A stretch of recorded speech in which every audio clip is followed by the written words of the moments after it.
Aí galera, como eu falei pra vocês, saindo ali do Mantiqueira 151, aldeia Arte Design também, dá uns 250 metros.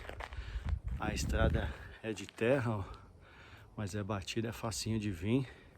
Vamos lá conferir. Aí ó, a aldeia Terras da Cunha. Uma propriedade bem bonita, por sinal, um jardim bonito.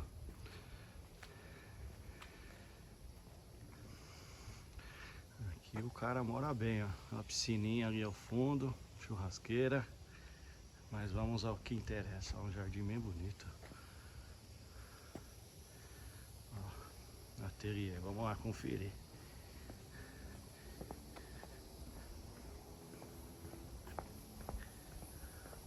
Ali eu não sei se é maracujá aqui, eu vou perguntar depois aí. Põe nos comentários aí quem conhece. Se é maracujá, o que que é isso? Mais ali também, ó, o que que é? Ali, ó.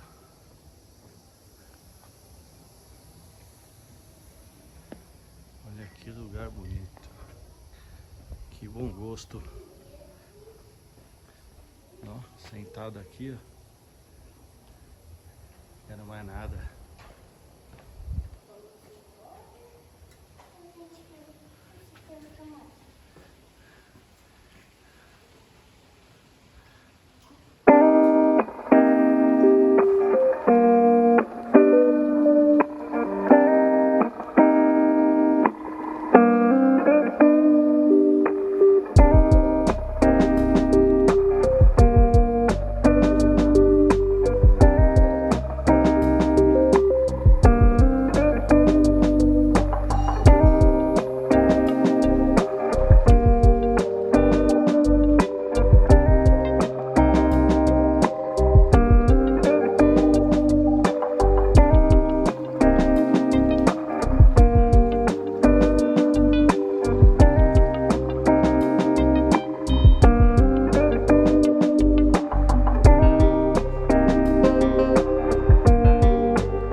Tem as cubas aqui também, ó.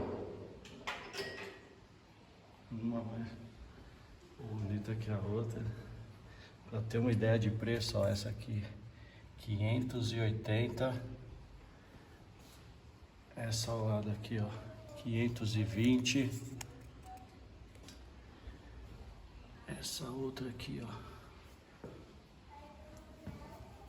580. Essa menor, 480.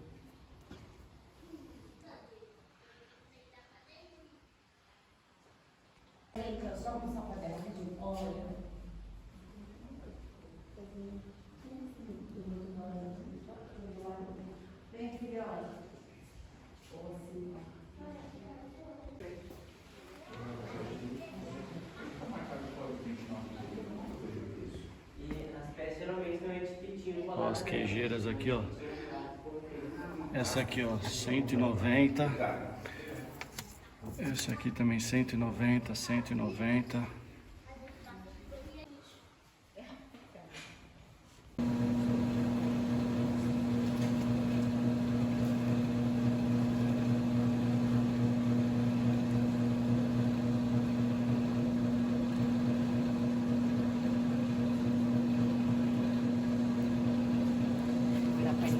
Eu geralmente modelo lá no meu cantinho aqui, lá eu vejo passarinho, não tem gente assistindo, então Tem inspiração lá. aqui é mais para vocês saberem como que é feito, né? É só uma demonstração, então...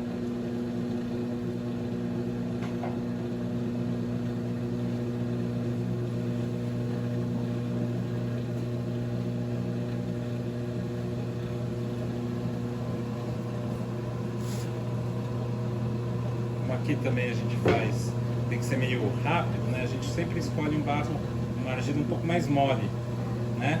Senão demora muito para subir e descer para jogar para o centro. E aí a argila mais humana também é mais difícil de modelar, porque ela Não pega cor. Ela não tem estrutura, né? Quando você começa a abrir, ela... é uma demonstração também. Então ele não está muito preocupado com grosso, espessura, que geralmente a gente está bem preocupado, né? Então a gente, nas nossas peças, a gente procura deixar o mais fino possível, para a peça ficar leve, para a peça ficar agradável ao toque também, né?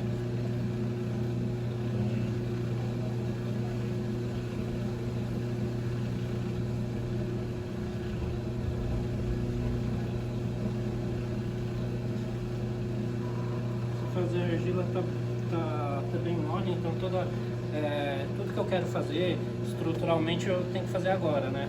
Então depois eu vou dar uma tortadinha aqui.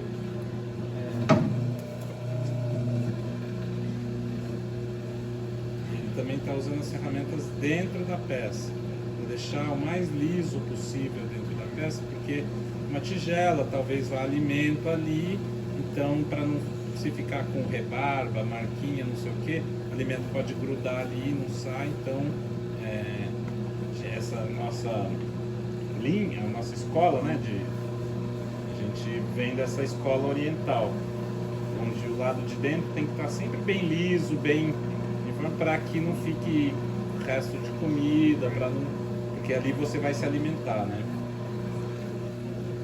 Aqui eu usei um corinho aqui no final para, como ela começa uma pelota de barro e a argila está concentrada, daí eu vou abrindo, aqui na borda fica com uma densidade de argila menor, ou seja, mais água para argila. Então quando essa água evapora, se eu deixo do jeito que estava, ela falta argila, a água evapora e tende a rachar, né? Então aqui eu passo um corinho só para dar uma comprimida nessa borda, e daí ele dá além de uma firmeza, ele faz um acabamento mais agradável, né? Que é mais ou menos isso. Não vou tomar muito tempo de vocês, então eu passo tiro o excesso aqui embaixo e passo um fio para poder descolar essa peça do tanto. Pronto, agora eu posso deixar ela secando, né? Nessa fase a argila é bem mole, então se eu pegar aqui, por exemplo, e apertar, eu consigo fazer esse tipo de acabamento, né? Aqui eu não... Se quiser pôr uma alça, ele quiser fazer um bico, tudo ele vai fazer nesse momento, né? Agora alças, ele vai fazer em paralelo, vai esperar uns 2, 3 dias, e aí depois ele vai pegar ela agora, ela vai se desmanchar toda. Então o que acontece? Eu fiz nesse tampo de madeira, eu posso tirar esse tampo e modelar, colocar outro tampo e continuar modelando, né? Essas peças maiores a gente faz assim, peças menores eu faço um monte grande de argila e vou tirando peça a peça, ela não se deforma muito, né? Com bastante cuidado. Amanhã ela já vai estar bem seca, então eu consigo pegar essa peça, viro ela aqui no próprio tampo e faço o acabamento embaixo. Então nas nossas peças a gente tira esse excesso e faz como se fosse um pezinho, né? Se puder... Então a gente faz esse acabamento aqui, né? É aqui no próprio torno, né? Você vai desbastar onde tem muita argila está concentrada. Se não fizer isso, aqui vai ter uma massa muito maior do que aqui. Então a peça vai dar a sensação de ficar muito pesada, vai ficar a sensação... Então a gente faz isso, dá um acabamento também um pouco mais elegante, levanta a peça, né? Tira a peça do chão. Então a gente faz esse tipo de acabamento também. Alguma dúvida em relação à modelagem? Parabéns. Isso é uma demonstração.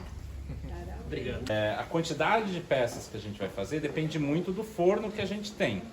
Então se eu sou ceramista, moro em São Paulo, quer ir lá lavar a mão? Se eu fosse um ceramista, morasse em São Paulo, tivesse um apartamento e tal, eu provavelmente teria um forno elétrico, mais ou menos o tamanho de uma máquina de lavar roupa, peças para encher o forno, tá? Então a gente, por exemplo, essa é uma, aí depois vai ter que fazer outra. Então a gente fica um mês e meio produzindo, fazendo peça, modelando para encher o forno e fazer a queima. Então, por exemplo, esse é um copo que foi modelado no torno e está seco. Se eu molhar ele, ele vai desmanchar, vai voltar a ser argila, vou conseguir fazer outras peças. Então, a gente na cerâmica faz o que a gente chama de biscoito, que é uma pré-queima, uma queima de baixa temperatura, que é tirá-la do estado cru e passá-la para o estado poroso, né? Então aqui, se eu molhar ela, ela não vai mais desmanchar. Ela vai absorver a água, tá vendo? Absorveu a água, porque ela é porosa. Mesma coisa é o filtro de barro de cozinha, já viram o filtro de barro? O filtro de barro, você põe a água ali, ele chupa muita água. Por isso que a água lá está sempre fresquinha, porque ele respira, né? Ele transpira. Por que a gente faz essa etapa aqui? Porque a gente vai nos permitir que a gente faça a pintura e esmaltação. Se eu fosse fazer a pintura em cima da peça crua, nosso esmalte à base de água ia desmanchar, a peça não ia dar certo. Então a gente faz a peça, deixa ela nesse estado poroso, que aí vai nos permitir que a gente faça a pintura e a esmaltação. O que é o esmalte?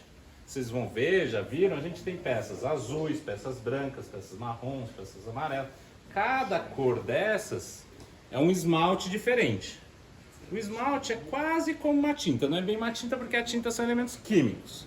No caso do esmalte, a gente usa cinzas e minerais, tá? Então a gente usa cinza da madeira, cinza da lenha que a gente queima no forno, cinza de casca de arroz, a gente usa minerais como feldspato, que é mineral base do vidro, quartzo, calcita, enfim, uma série de minerais, alguns óxidos como óxido de ferro, óxido de cobalto, óxido de cobre, né? E aí cada cor dessas, por exemplo, para fazer esse azul, é um esmalte que a gente chama de azul. E aí vai óxido de cobalto, feldspato, vai lá, a gente tem uma receita e tem tantos por cento de óxido de cobalto, tantos por cento de feldspato, tantos por cento de quartzo, tantos por cento. A gente segue essa receita.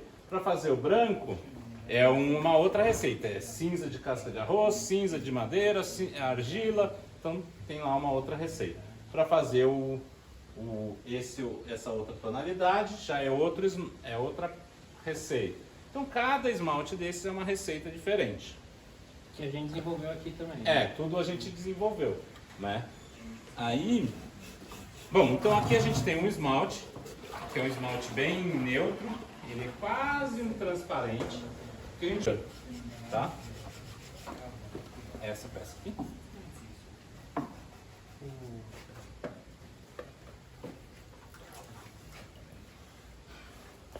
Então, não tem nada tóxico.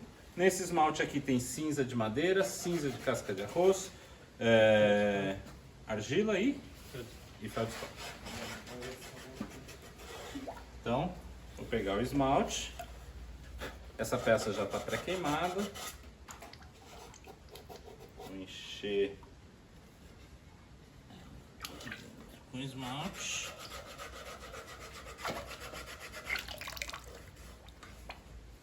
Dentro já está esmaltada.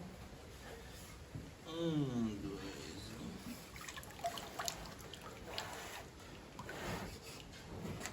Ó, vocês vão ver essa capacidade, essa porosidade dela, ela já absorveu a água, então eu já consigo pegar na mão, né?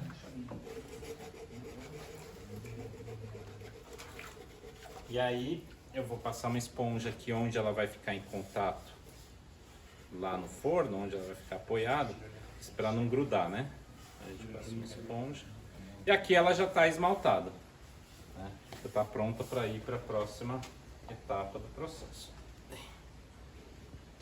Nada. Geralmente as pinturas florais que a gente faz aqui no nosso ateliê, minha mãe é quem faz.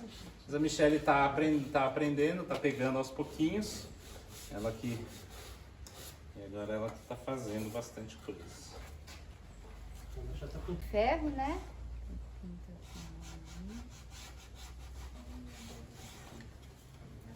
Esse aqui é um óxido de cobalto.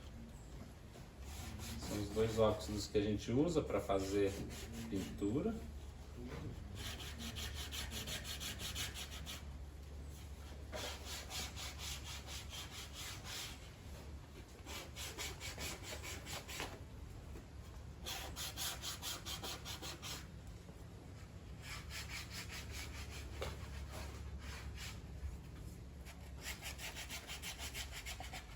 E aí, assim ela está pronta para ir para o forno.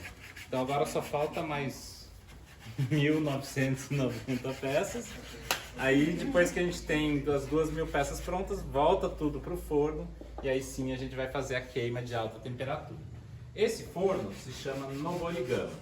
Noboro em japonês é o verbo subir, então é forno. É um forno que sobe, forno construído na subida.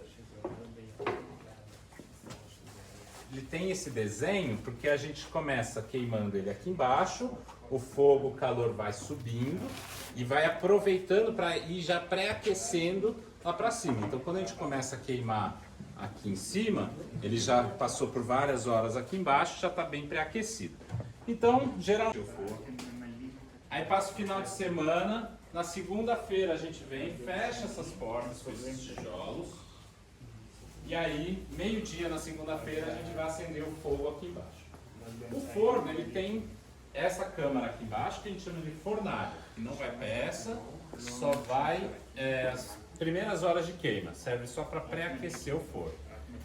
Ele tem essas 4 câmaras, onde vão as peças e depois vai lenha também, e a chaminé lá em cima. E ele é todo interligado, tá? A gente então tá fechado, o forno tá cheio, tá fechado, a gente começa a acender o fogo aqui embaixo e vai começar meio-dia e vai ficar até 10 horas da noite jogando lenha lá. Então, ou seja, a gente acende o fogo meio-dia, passa 10, 15 minutos, aquela lenha queimou, vai pôr mais lenha. Mais 10, 15 minutos a lenha queimou, mais lenha. Isso por 10 horas seguidas.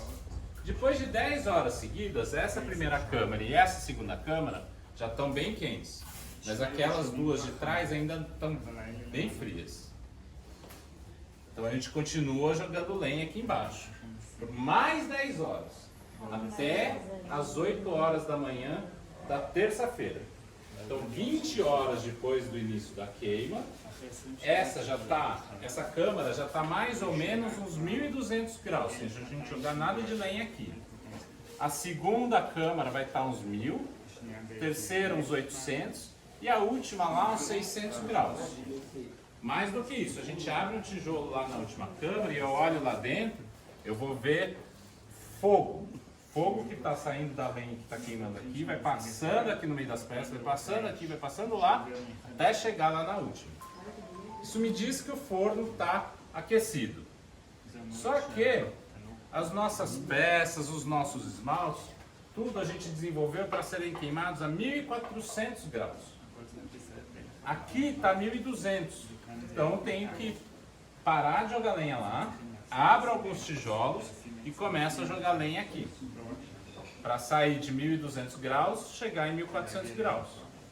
Demora mais ou menos 1h30, 2 horas.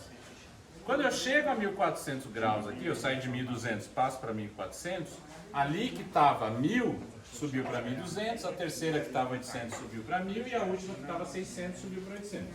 As peças que estão dentro dessa primeira câmara já estão prontas. Então a gente para de jogar lenha aqui e começa a jogar lenha lá, para ali também chegar a 1.400 graus. Aí depois lá, depois lá. Então a gente começa geralmente na segunda-feira, meio-dia, na terça-feira, umas 4, 5 da tarde, a gente acaba a queima, né? Então 28, 29 horas depois, todas as peças passaram pela temperatura de 1.400 graus. Aí o forno fica fechado quarta, quinta e sexta, e no sábado, no dia da abertura, a gente convida as pessoas e faz um evento para abrir o forno junto com as pessoas. E aí é o evento da abertura de fornalha. E aí aquelas peças que tinham entrado assim, já vão sair assim do forno, né? Elas entraram assim no forno e já vão sair assim, assim como todas as peças que estão aqui, né? Então, e aí nesse dia é um dia que é uma festa pra gente, porque quando a gente vai abrir, muitas coisas a gente tem mais ou menos noção de como vai ficar. Por exemplo, esse copo, eu sei que ele vai ficar mais ou menos assim. Às vezes ele fica um pouquinho mais brilhante, às vezes ele fica um pouquinho mais opaco, mas eu sei que ele vai ficar mais ou menos nessa tonalidade. Algumas peças não, algumas peças elas saem com resultados muito diferentes. Por exemplo, esses tijolos, que eles entraram com o mesmo esmalte, foram de queimas diferentes. Mas em uma queima ele saiu verde, misturado com azul. Na outra ele saiu bem azul. E na outra queima ele saiu bem vermelho. Então às vezes ele sai assim, às vezes ele sai assim, às vezes ele sai assim. Esse depende de onde estava no forno, aí a temperatura que... Na verdade assim, ele depende assim, por exemplo. Ele muda muito. Por que acontece? Desse esmalte é muito difícil. Por que acontece isso? Essa mudança de cores ocorre por conta da quantidade de oxigênio na hora da queima, da quantidade de ar que tem na hora da queima. E o que influencia nisso? A lenha, principalmente. Então, se a lenha está mais grossa, ou se ela está mais fina, se ela está mais seca, ou se ela está mais úmida, isso vai mudar muito. Então, por exemplo, se a gente vai queimar agora a nossa próxima em novembro. Agora, essa época, está chovendo muito. Por mais que ela fique 6 meses aqui dentro, não pegue chuva diretamente, a umidade do ar, ela acaba absorvendo. E aí, quando a gente vai jogar lenha, ela está com mais umidade, essa lenha vai acabar vai tendo mais brasa. Essa brasa vai consumir o oxigênio que tem lá dentro. Então, a tendência é que ela saia mais para o vermelho, que é um efeito de redução. Por outro lado, se a gente vai queimar aqui e a gente abre e deixa aberto, e eu estou vendo o que está acontecendo lá dentro, está juntando brasa, não está juntando brasa. Enquanto está aberto aqui, está entrando ar. Quanto mais ar entra, mais oxidado fica. E aí ele tende a ficar verde. Esse é um esmalte que altera muito a cor, por quê? Porque ele tem óxido de cobre. E o cobre, ele reage muito com a quantidade de oxigênio. Se tem uma panela de cobre, se deixar no tempo, ela vai ficar verde. Vai oxidar. A mesma coisa vai acontecer com as peças na hora da queima. Se a gente está queimando, de repente vira o tempo, começa a ventar loucamente, muda também o fluxo, né? Então a gente tem alguns esmaltes que eles reagem mais com essa quantidade de oxigênio. Por exemplo, esse daqui é um outro. Às vezes ele sai mais amarelado, mais pro creme, às vezes ele sai bem azul, como capa, né? Então, a gente faz as queimas 5 vezes ao ano, uma vez a cada 2, 3 meses. Porque a gente precisa de um mês para fazer as peças, depois mais um mês para fazer essa primeira queima, pintar, voltar para o forno, fazer a segunda queima, abrir, né? Então, geralmente, a gente faz a cada 2, 3 meses. Então, a gente geralmente faz em fevereiro, no próximo do carnaval. Depois a gente faz entre o carnaval e julho. Aí, galera, chegando aqui no Suenaga Cerâmica. Acabei de escutar uma explicação lá. Outra plaquinha ali, ó. E aí eu vou postar pra vocês. Bem bonito. Esse aqui acho que é com certeza o principal ateliê de cerâmica, o mais conhecido, e eles trabalham com a queima no forno, né? Oriental, técnica, né? Oriental. E aí tem na explicação ali dele, vocês vão ver todo como que faz o processo desde o início até a peça pronta. Um lugar bem bonito também, peças lindas.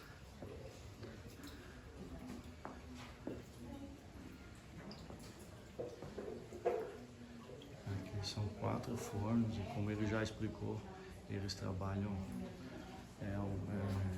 juntos, né? Vê que tem essas passagens de ar embaixo, então a queima acontece junto e o calor vai subindo e vai atingindo a temperatura até de 1400 graus, que é a temperatura que eles trabalham.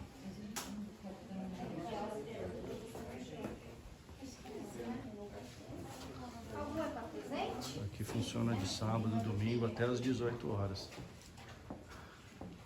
Ele me chamou a atenção no dia quando a gente subiu aqui, o vídeo é igualzinho. Eu peguei a foto e vou pegar aqui. Qual que é dupla desses apresente. Mais clarinho? Mais clarinho? Ou o outro? Na nossa cabeça esse é mais claro. Esse aqui é presente. Esse aqui? É. Tá. Você especifica uma peça, por curiosidade? Como? É pra... Não, não é. É, bem diferente, né? É. Porque tem esmalte, colocar no forno também, duas peças de tampa e o sei lá, a garrafa. Aí elas ficam dois lugares no forno. Por exemplo, tem alça. A alça a gente faz depois. Eu quero subir lá. É bem facilíssimo, é material que Quer comentar peças, no dia que abre tem peças que vem quebradas? Mais ou menos. Deu uma tombada ali na hora que abriu, entrou um ar, deu uma tombada e derrubou. não acontece. Acontece às vezes de ter uma ou outra peça que racha. Acontece. Às vezes sai uma outra que ficou legal. Mas aí, muitas vezes a gente faz o seguinte, a gente faz um restauro e aí a gente põe uma peça restaurada. Então, por exemplo, se rachou, aí a gente preenche com material e faz. Então a gente, para usar, não tem problema nenhum. Então aí tem jeito assim, porque a gente sempre passa um silicone em todas as peças, né? Mas assim, tudo que ficou, a gente testa de um dia para o outro, a gente pede para a pessoa também, ó, vai testar, ver se você vê que está com problema, entra em contato com o tipo, e tal, faz alguma coisa. Mas. Mas a gente testa, e às vezes, por mais que a gente. Ela ficou porosa, ela acaba